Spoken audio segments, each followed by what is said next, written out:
আসলে এখানে অনেক সুন্দর লাগছে, অনেক সুন্দর পরিবেশ। এখানে আইন শৃঙ্খলার বাহিনী নিয়োজিত আছে। এখানে কোনো সমস্যা নেই, সামাজিকভাবে আপনারা এখানে দেখতে পারবেন।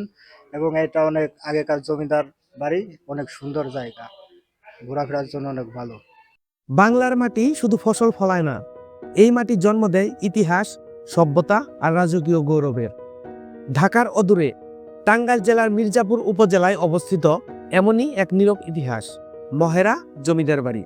এক সময় যেখানে জমিদারদের পদচারণায় মুখর ছিল প্রাসাদ, আজ সেখানে সময় যেন থমকে আছে, ইট, চুন আর স্মৃতির দেয়ালে। এই ভিডিওতে আমরা জানব কে ছিলেন মহেরা জমিদাররা, কিভাবে গড়ে উঠেছিল এই রাজপ্রাসাদ, এর স্থাপত্যে কি এমন বিশেষত্ব আছে, এবং আজ এখানে গড়ে ওঠা জাদুঘর আমাদের কি বলে যায় ইতিহাস সম্পর্কে। আসসালামু আলাইকুম ভিউয়ার্স, আশা করি ভালো আছেন সবাই। আমি অনেক ভালো আছি। আজকে চলে এসেছি মহেরা জমিদার বাড়িতে। এটি বাংলাদেশের অন্যতম পুরাতন একটি জমিদার বাড়ি। বাংলাদেশে যে কয়টি সুন্দরতম জমিদার বাড়ি রয়েছে তার মধ্যে মহেরা জমিদার বাড়ি অন্যতম। তাহলে বন্ধুরা চলুন শুরু করা যাক মহেরা জমিদার বাড়ি ভ্রমণ। আমরা আজকে সম্পূর্ণ ভিডিওতে ঘুরে ঘুরে দেখব মহেরা জমিদার বাড়িতে কী কী আছে এবং এর সম্পূর্ণ ইতিহাস।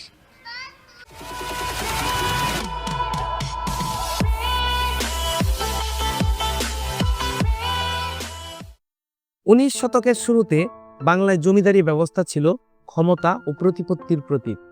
এই সময়েই মহেরা অঞ্চলে উত্থান ঘটে এক প্রভাবশালী জমিদার পরিবারের, রায় বংশের।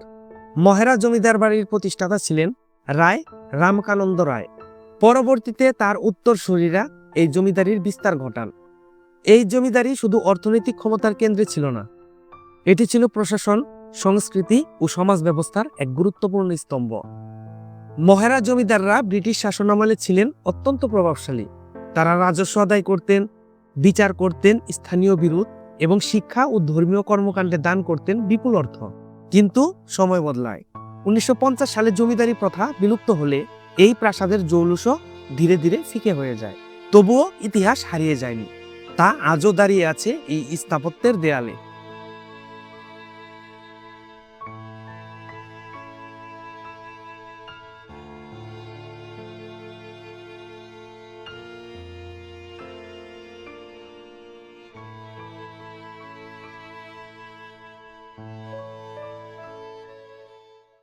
এই মহেরা জমিদার বাড়িতে ঘুরতে এসে আপনার কেমন লাগছে?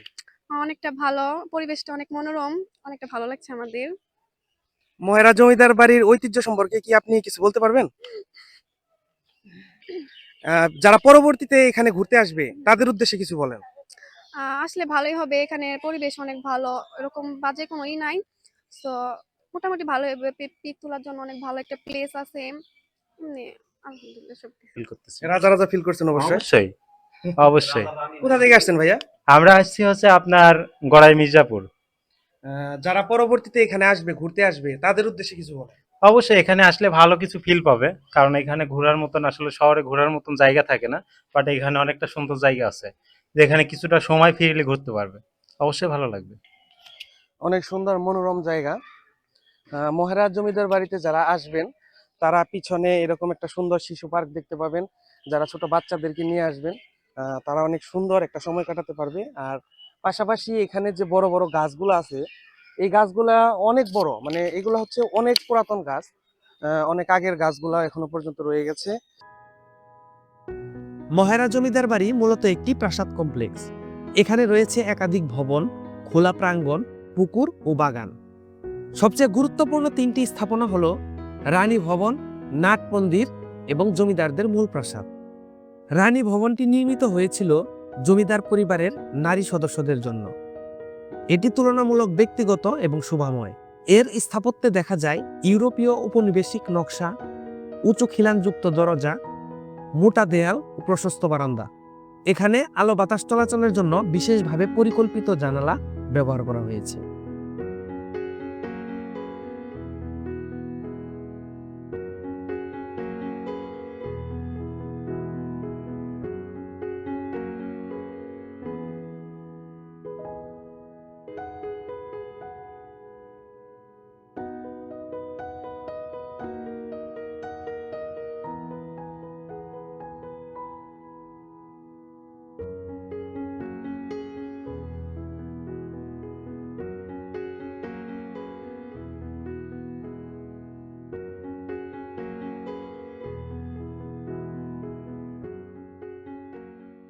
নাট মন্দির ছিল জমিদার বাড়ির সাংস্কৃতিক প্রাণকেন্দ্র।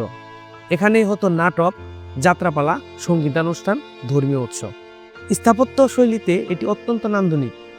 খোলা মঞ্চ, চারপাশে স্তম্ভ এবং মাঝখানে বিশাল উন্মুক্ত স্থান, যা বাংলার ঐতিহ্যবাহী নাট্যচর্চার সাক্ষ্য বহন করে।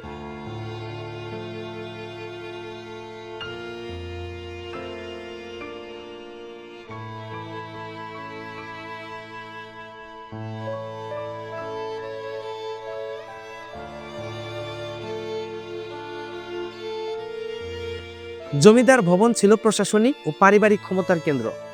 এখানে দেখা যায় গ্রিক ও রোমান প্রভাবযুক্ত স্তম্ভ, করিন্থিয়ান স্টাইলের অলঙ্করণ, বড় বড় খিলান, চুন সুরকি দিয়ে মজবুত কাঠামো।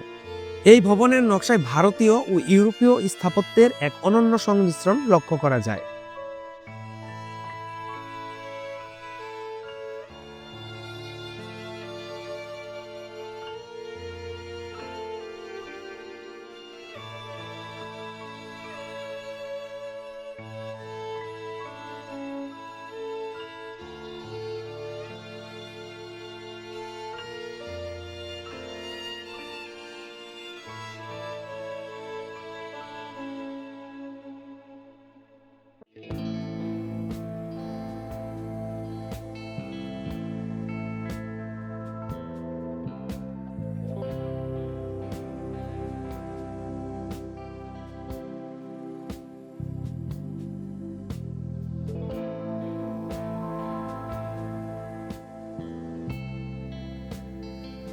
আজ মহারাজ জমিদার বাড়ির একটি অংশ রূপ নিয়েছে জাদুঘরে, যেখানে সংরক্ষিত আছে বাংলার হারিয়ে যাওয়া জমিদারি জীবনের নিদর্শন।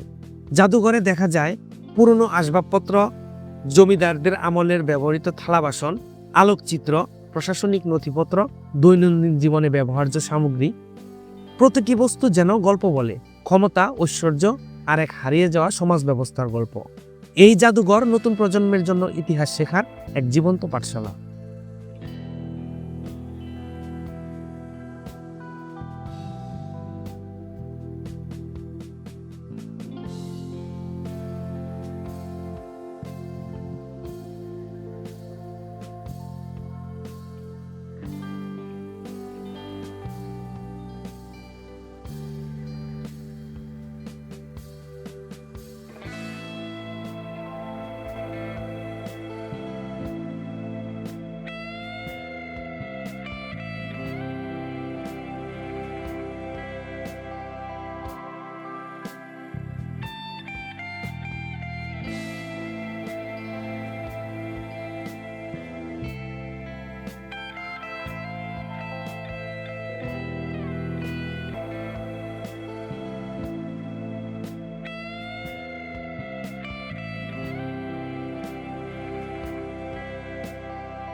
বর্তমানে মহেরা জমিদার বাড়ি বাংলাদেশ পুলিশ কর্তৃক সংরক্ষিত একটি এলাকা। তবে সময় ও অবহেলার কারণে এই ঐতিহ্য রক্ষায় এখনো রয়েছে চ্যালেঞ্জ। সংরক্ষণ মানেই শুধু দেয়াল টিকিয়ে রাখা নয়, সংরক্ষণ মানে ইতিহাসকে জীবিত রাখা। মহেরা জমিদার বাড়ি শুধু ইট পাথরের স্থাপনা নয়, এটি বাংলার ইতিহাসের এক জীবন্ত দলিল, যেখানে প্রতিটি স্তম্ভ বলে ক্ষমতার গল্প, প্রতিটি দেয়াল ফিসফিস করে অতীতের কথা। এই ইতিহাস রক্ষা মানেই আমাদের শিকড়কে রক্ষা করা, কারণ যে জাতি তার ইতিহাস ভুলে যায়, সে জাতি তার ভবিষ্যৎ হারায়। তাহলে কেমন লাগলো আমাদের আজকের ভিডিও? ভালো লেগে থাকলে অবশ্যই লাইক, কমেন্ট এবং শেয়ার করবেন। দেখা হবে অন্য কোনো পর্বে। সে পর্যন্ত সবাই ভালো থাকবেন। আল্লাহ হাফেজ।